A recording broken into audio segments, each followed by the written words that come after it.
Lovely. Lovely.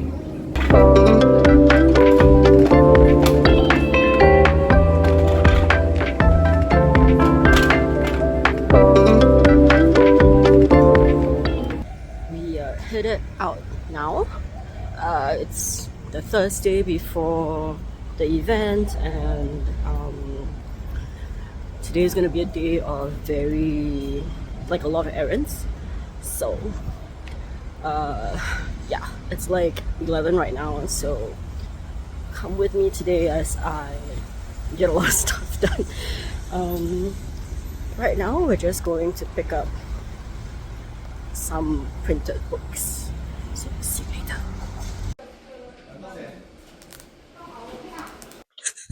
I usually go to one printer to get my books printed, and I also did it for I went to the same printer for Strange Artifacts of Wisteria Hall, the reprint, because I have a bunch of markets coming up, and so I thought it would be good to have them all printed in a big bunch. But this time around, the print was not up to what I expected. So there was a small error with the print, which I had already pointed out when they first sent me the proofs. But when I went to collect the books, the error was still there, even though they told me that they would have corrected it. So because I was in a rush, I just signed off on it and picked it up anyway. But after that, when I came back, I did drop an email to the printers to say, to explain that, look, I picked it up because I was in a rush and I needed the books, but this error that you told me you would correct is still in the books. So please figure that out for next time. And they told me that they would be more careful about that. So I guess it's resolved for now. The error, as you can see, is this white margin along the side of the book. It's not particularly, it doesn't affect how the game is read. So I left it. That's why I signed for it. But yeah, it's just not up to my aesthetic standards, I guess.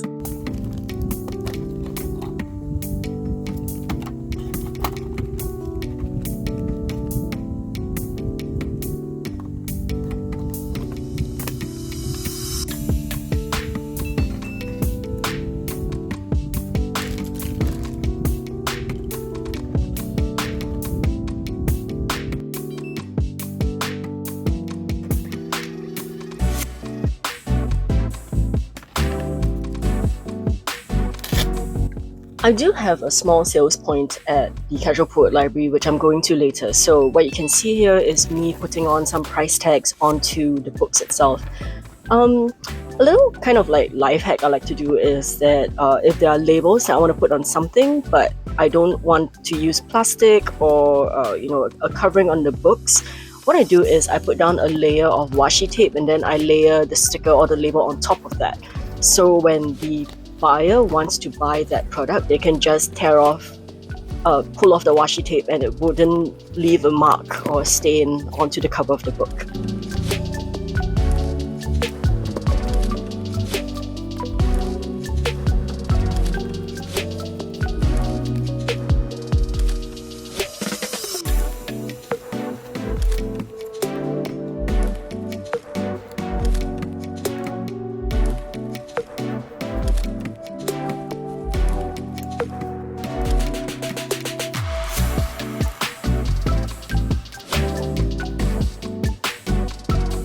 I've spoken a lot about the Casual Poet Library before, but if this is the first time you're seeing it, the CPL is basically a community library. So each of the shelves you see are leased by a member of the community who then takes books from their own bookshelf to put here for members of the public to borrow. And I am a volunteer librarian here, and I also have a shelf here, which is of course full of games. So I'm just stocking up Wisteria Hall here because I do have my games for sale here.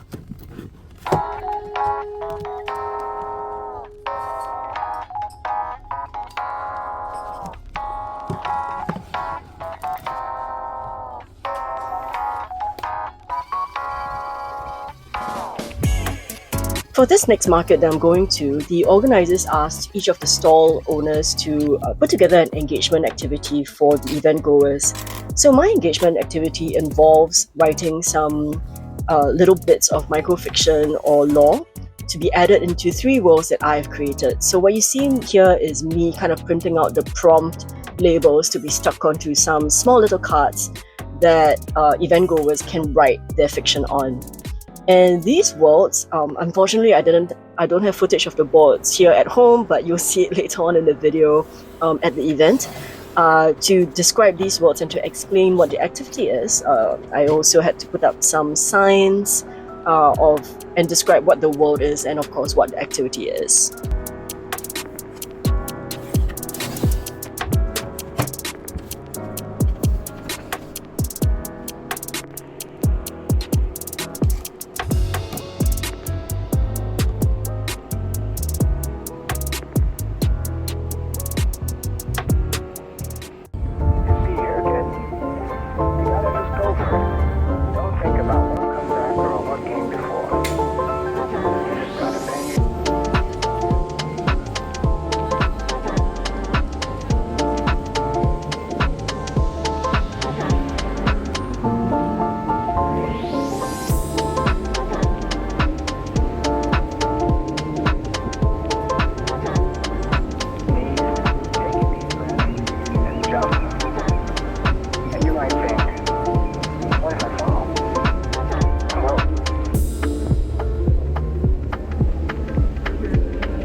So this is the decided on the front as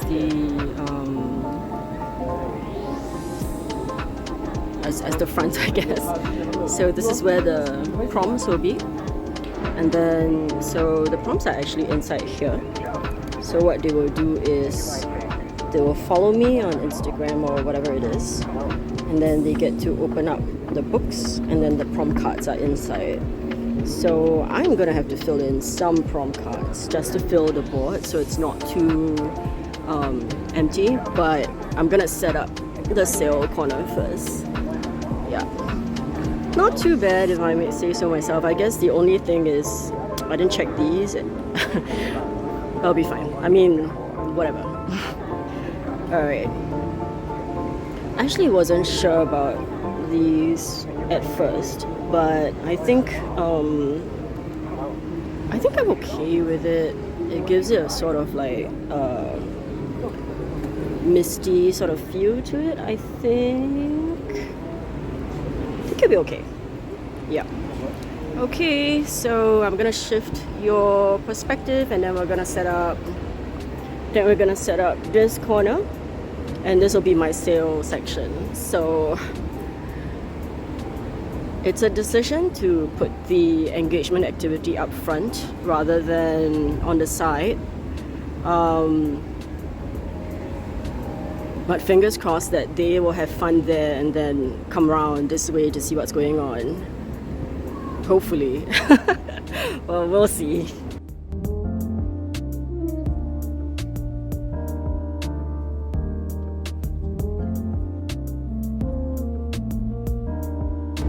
Definitely should have ironed my tablecloth, but didn't look that bad when it was folded.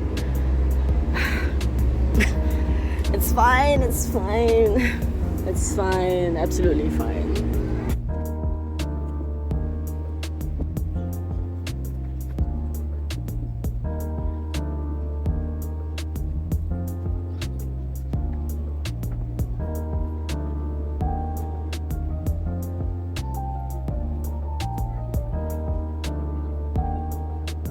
Okay, so the front is set up like this for now, or rather the sales corner is set up like this for now. I didn't add anything really new. So usually I use this riser to prop up my books, but because I wanted kind of like a counter for people to write while they're here, then I put the riser here instead. So I hope I hope it isn't too low that way, that side there. So this is kind of done. I don't think I have anything else further to set up. So right now we're gonna do the back, kind of like setting up how I want my sales space to be.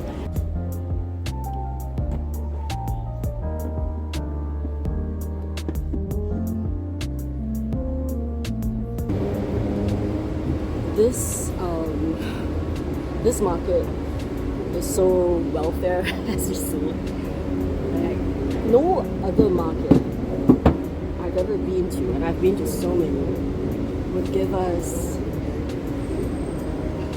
a cupboard to lock our stuff, like a full-on cupboard.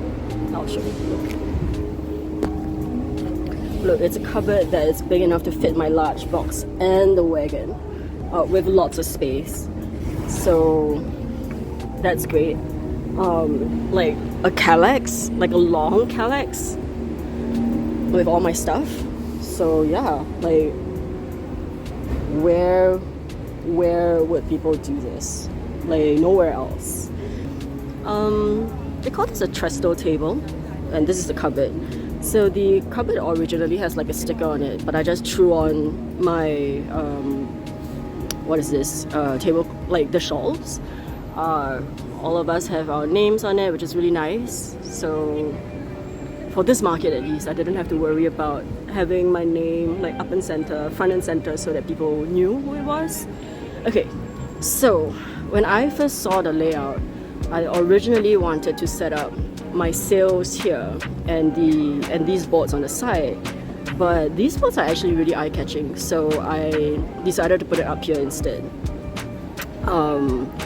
And so the board looks like this. So these are the 3 boards. I'll fill it up, and then this counter here is where you get to do the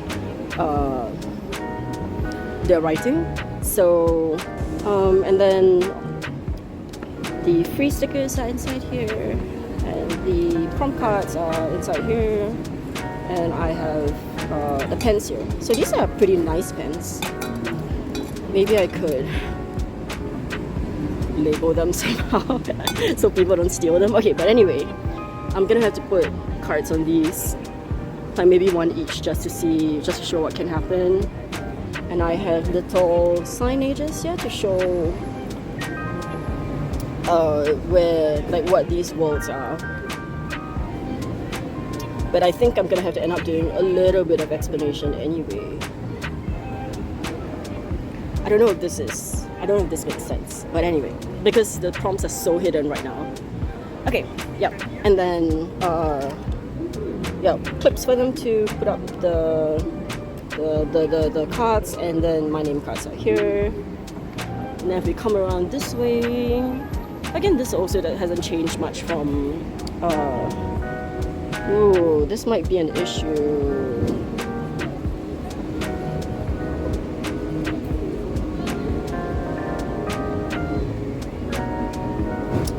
Okay, we'll figure it out. But these fell over earlier. So maybe like blue tack to just like stick them here. So hard. Yeah, I'll put a bit of blue tack on. Okay. Come around again. And then these are my browsing books. So 2 events ago, I added these stickers on, and I think they're quite interesting. I mean, they make it obvious immediately that these are for browsing, and then there's also kind of like a one-liner of what these are.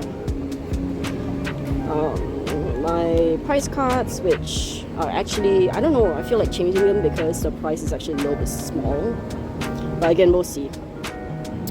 And then the sample gameplay next to Risk and Wonder, my payment QR, and then a consolidated price list. And then let's take a look behind. Oh, they gave us a multi-plug as well. And I know I'm gonna trip over this 5 billion times. Anyway, so this is what the back of the calyx looks like. I taped it up. And then, hi. And then these are stock for the moment. So if someone buys, then I can just pull them from here. The rest of the stock is inside here. I got packaging here.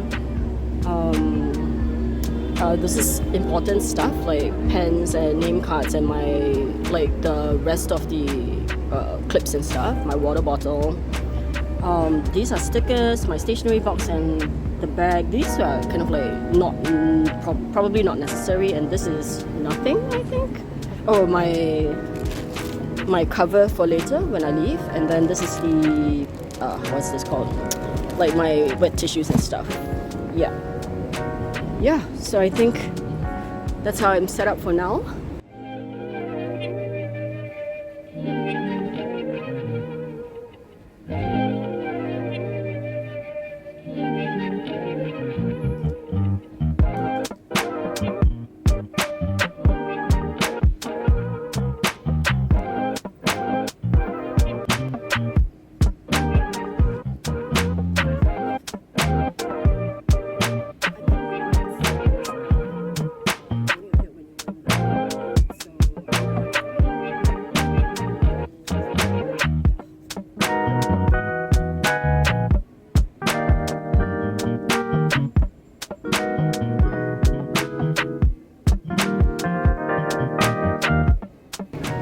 So if you recall, I had 3 worlds set up today, and they're kind of distinctly different, and I did leave signs here to kind of talk about what these worlds were.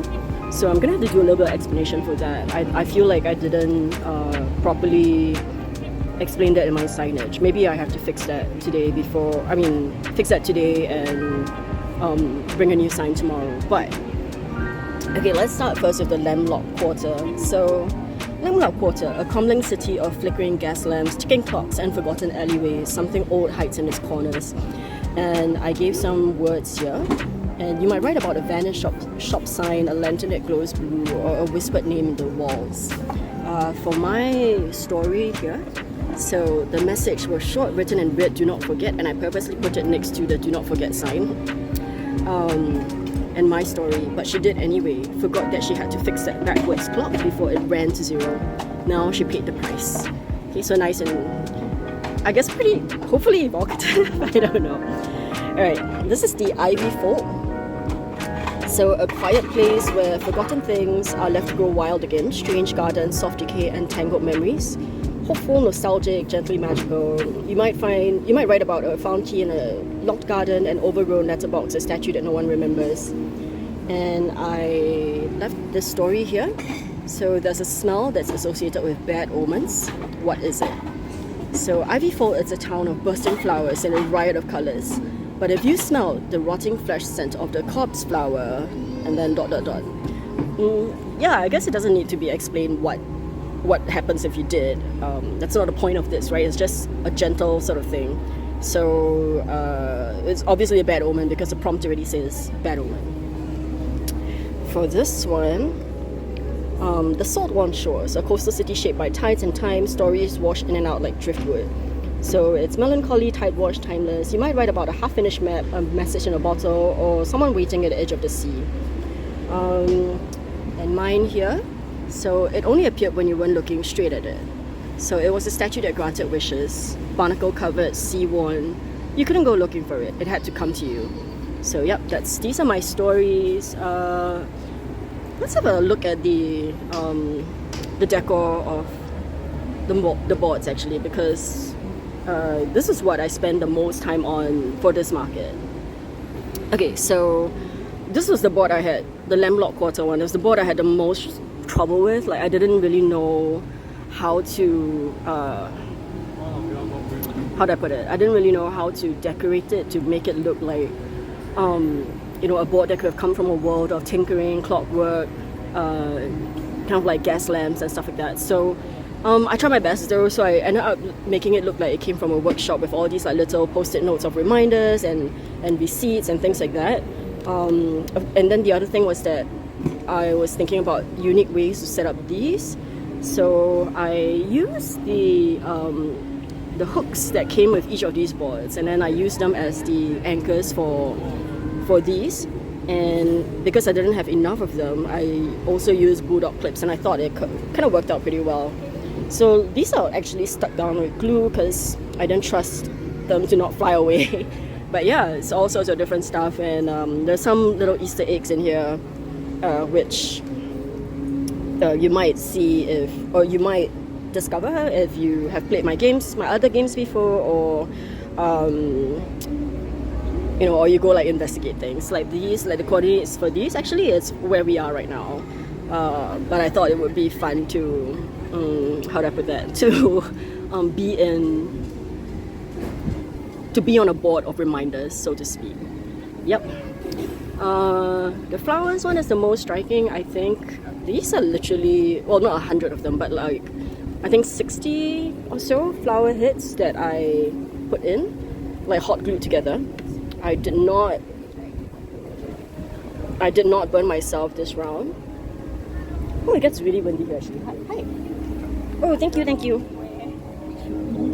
No worries, just give me. Yeah, so this is a worry actually. Didn't realize it was so windy here. Yeah, okay. I'm gonna have to rethink this. Thank you. Okay, my vlogging was interrupted by a problem. So this is a wind tunnel. So my paper stuff is flying away, which is a big problem. So I'm gonna have to figure out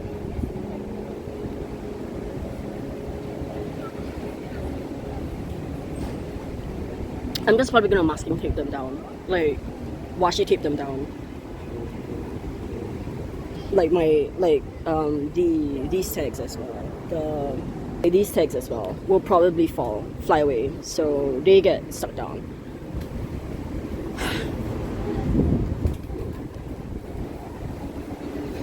It's fine. I think it's gonna rain. That's why the wind is so strong. But okay, let's fix things. And my neighbors are setting up. I'll say hi later. How do I stick down the scenes if I want people to pick them up?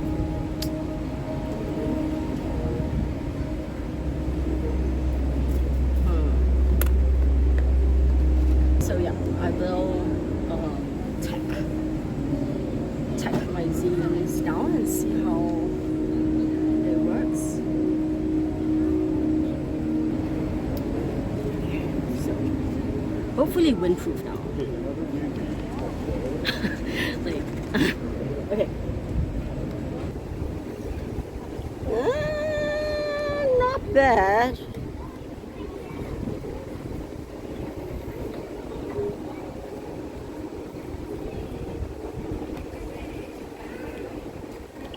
Okay.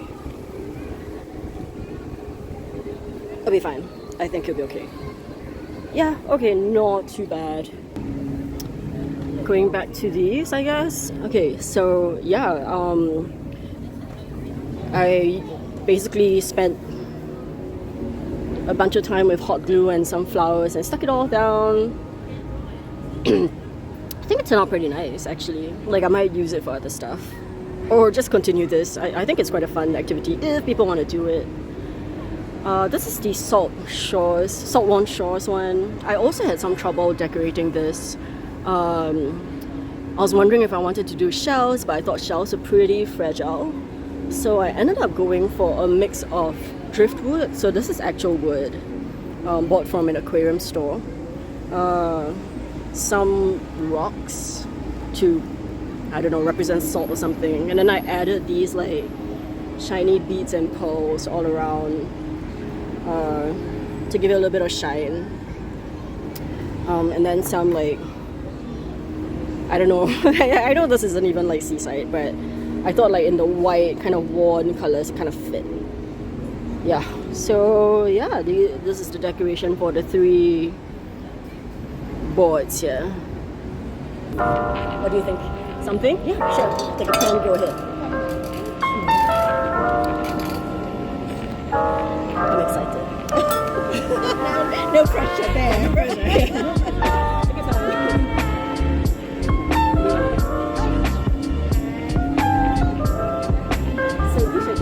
Go ahead. Each of these boards represents a wall. And so what she's tiny fragment behind for me. Yeah. It's very interesting. Yeah. So there are little prompts, and then based on these prompts, you decide which world it might be in, and then you leave it there. Yeah. Alanna. Nice to meet you. I'll be back. Okay, alright. It's very cool. So yeah, actually, we're not even because it's a entire music experience. So in that case, then yes. So hello.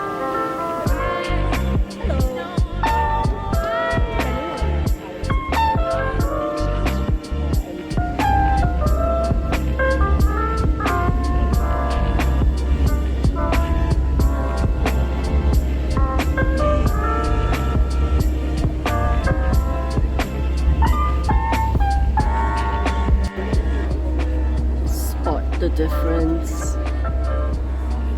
I see. When I bought this, it was missing this piece. So my husband found this thing and I super glued it. One side came off already, but the rest still, the other two are still okay. So it's kind of holding up. But I don't know. I'll just like masking tape it down later today or something. But yeah.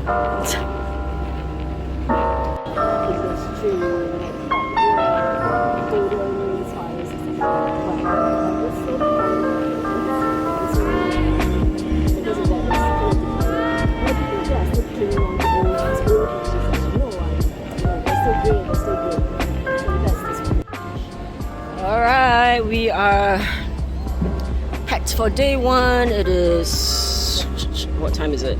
Like 7:20. And I don't want to leave all my stuff out because the wind is really strong because it's built like a wind tunnel. So I packed up all of the cloths and then I'll just be here tomorrow to set it up again. And I've already set it up once, so hopefully it will be pretty fast and easy. And I have help tomorrow morning to set up, so we'll be okay. I am back home now from day one. And tomorrow will be day two. I didn't do like super lots of sales, but there were a lot of people who were getting to know me and tabletop RPGs for the first time. So I did a lot of talking about what TTRPGs are, what immersive games are, and I'm tired. And my the notice boards went really well, I think. When I created them, the prompts, I expected a sentence or a word. I didn't expect people to be writing full on like microfiction for me, which was so nice. And I'll share a few of my favorites later on, but like in the wrap up. But like some of them really made me emotional, I think. So yeah, So I'm gonna go shower, freshen up a little bit, head out for a late night event for a little bit, just a little bit, and then come back, do a little bit of printing. I need to print just a few more of the prompt cards because I used up a little bit more than I expected today. And then also fix my new easel. I bought a new one because the one that was missing, the bar, broke down at the event. So I'm like, oh my god, okay, I'm just gonna toss that out and then replace it with a new one. So yeah, so just those two things, small, easy. Just gonna take a break for now, for tonight, and then be back there tomorrow at around 11 a.m. So I'll see you tomorrow.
So I'm back from Readfest.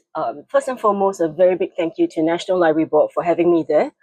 They reached out to me and offered me a spot, one of 4 spots on the last weekend of July for the weekend market. And I'm really thankful and grateful that a small studio offering immersive games was of interest to NLB, that they wanted to bring me to the market.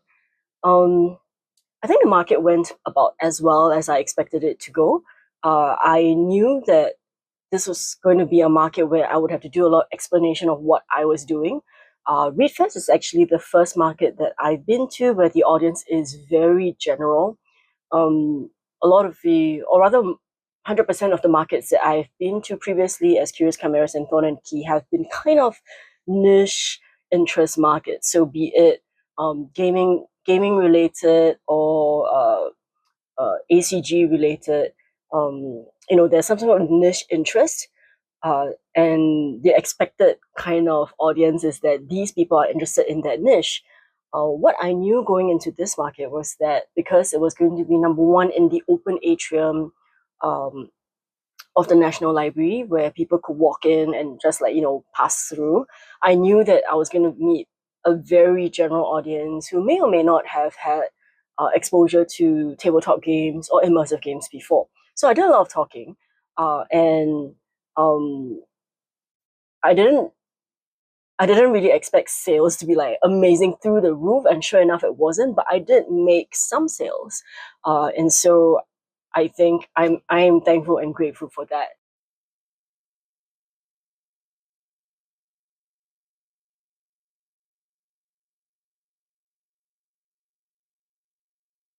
The industry that I work in is so much writing, right? Like everybody's writing all the time. So to me, this feels like, oh, it's just another event where I write. But I realized after some talking and discussion with some of the event goers was that they felt that having this creative writing course broken down into such little bits, like such small bits for them, was something they felt that they could do easily, and to them then it felt enjoyable because the world that I created for them was thought-provoking enough, and then the prompt also were all evocative and open enough, and so I felt glad that people took some enjoyment from that. So I prepared 50 cards originally, and I haven't counted these, but 50, and then I had to add a bunch more on the second day. And so, these amount of cards came through, and I picked out a bunch of my favorites. I'm probably not going to read all of them, but I might share them later on my social media. But please bear with me as I read you some of my very, very favorites from this little bunch. For instance, and so one of the things that I wanted to figure out was that, if any of the words kind of resonated more with people, but it actually worked out pretty even. Like everyone felt the worlds had something to give, and there was no real clear winner, most favorite world, because people liked all of them, or the themes that came out from all of them, and that's also something I feel validated by because I created the worlds, right? Okay, so let's see. This is one of my very favorite cards, and I know who this came from.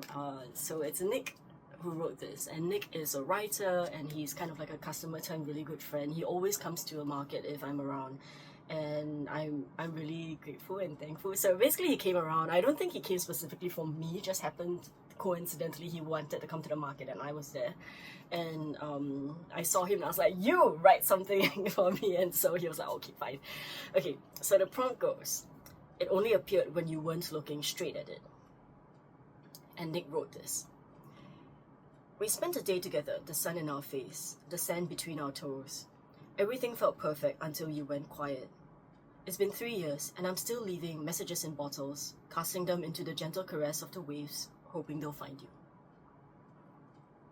So that one, when he wrote it and I first read it, I think I was kind of tearing up a little bit, because actually it ended, I'm still leaving messages in bottles, and actually if it ended here, it would have been like really nice still. And then he's like, oh, there's the back to it, and then the part where he says hoping they'll find you. I was like, oh my god, that's so nice. That's too nice. And then this one.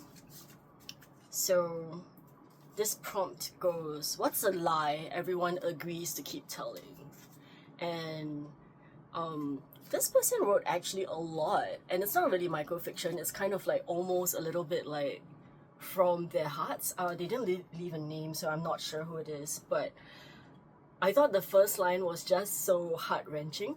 So it goes, what's a lie everyone agrees to keep telling? I am fine. What the heck?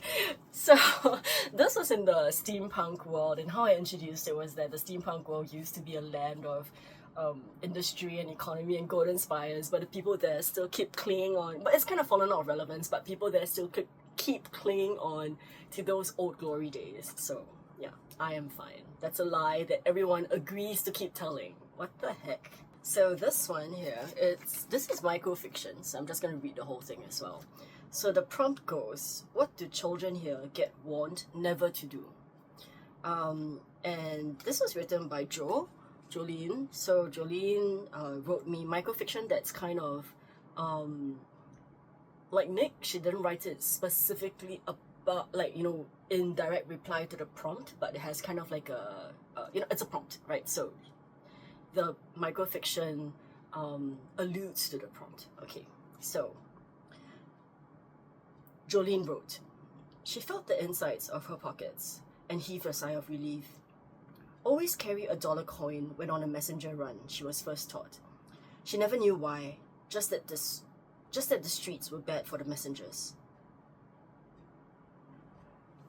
So yeah, nice and evocative there. Thank you, Joelyn. I'm just gonna read one more, okay? Okay, wait, two more. There's so many here, and I love all of them so much, and I will really share some. I will share these on my social media, because they're just so nice. They're just so nice. Okay, two more, I promise. All right, so this one was written by a younger visitor. So I just really want to share it because I thought it was really nice. So what's considered lucky and why? And this is placed in my nature world. So the world of Ivy Folk was a land of pilgrimages. So people came here to meditate in nature. But the great blooming happened, and all the flowers bloomed and withered at once. And so people started to leave or not visit, because why would they come to a place when there was no more nature? But with less human intervention, nature started to take over the city again. So now it's a place of kind of like overgrown wild magic. So what's considered lucky and why? And this card was placed in that nature world, Ivy Folk. So she wrote, the bees, flowers, and beautiful plants like leaves, roses, and nectar from the flowers. So I thought it was really cute. Like, of course, in a world that's kind of withered and you know, maybe brown at first, it would be lucky to see growth again. So I thought that was really sweet. So that's one. And I'm just reading one last one. Okay, one last one. And this was placed in my nature world as well. But I think it's actually it's actually general enough for a lot of different for any of my worlds. Okay, so the prompt: you follow a strange bird deeper than you meant to go. And this writer did not leave a name as well. They wrote, where does it lead? Where would I go? The bird looks at me and says, you decide. So, and then they drew a little bird in a corner for me. And I really like that. Like, it's simple, right? And I think there's also that sort of message that says, you are led by something, but are you really led by that something, or are you really led by yourself?